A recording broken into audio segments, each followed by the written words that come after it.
Les postes de latéraux, bah, honnêtement, moi je trouve qu'il y aurait vachement d'expérience. Je pense que du côté gauche, on va sûrement commencer avec De Smet, parce qu'il y a une continuité et qu'il a une certaine expérience en Ligue 1. Mais je vois bien Noah Sangui passer titulaire dans la saison assez rapidement, ou alors en cours de saison vraiment. Je le vois bien prendre ce poste-là.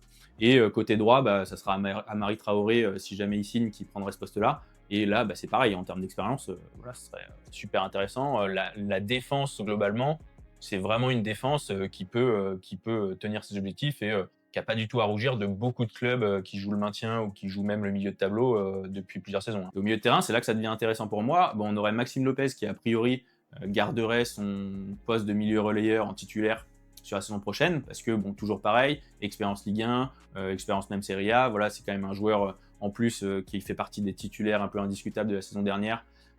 Bon, il n'a pas joué vraiment milieu offensif depuis 2 ans au Paris FC, hein, donc il n'y a pas de raison de le monter plus haut sur la compo.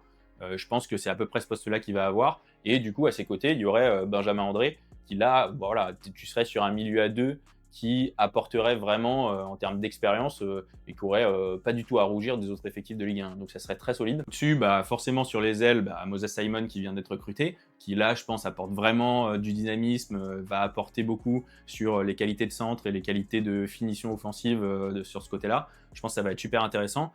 De l'autre côté, bah, voilà, moi l'idée, j'ai mis Mathis Ablin si jamais il est recruté. Je pense que ça pourrait être intéressant de le mettre côté droit parce que au poste d'avant-centre, il y a déjà Crasso qui est déjà positionné, qui voilà, a été assez cohérent la saison dernière et qui a aussi une petite expérience Ligue 1 qui pourrait faire le taf. Crasso, bon, lui, il peut jouer quasiment que au poste d'avant-centre, hein. Alors que Mathis Ablin, il est beaucoup plus polyvalent, même s'il a principalement joué au poste d'avant-centre sur ses derniers matchs.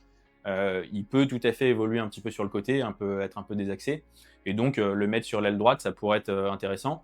Et du coup, bah, il manquerait le poste de milieu offensif. Là, tu aurais Julien Lopez qui vient d'être prolongé, évidemment. Mais moi, je partirais sur Ilan Kebal en tant que titulaire, là, en tout cas en début de saison, parce que bah, voilà, ça a été aussi un homme phare un peu de la fin de saison du Paris FC. Il a vraiment apporté offensivement, il a été très crédible, il a été assez bon. Donc je pense que c'est Kebal qui partirait un petit peu titulaire, en tout cas en début de saison.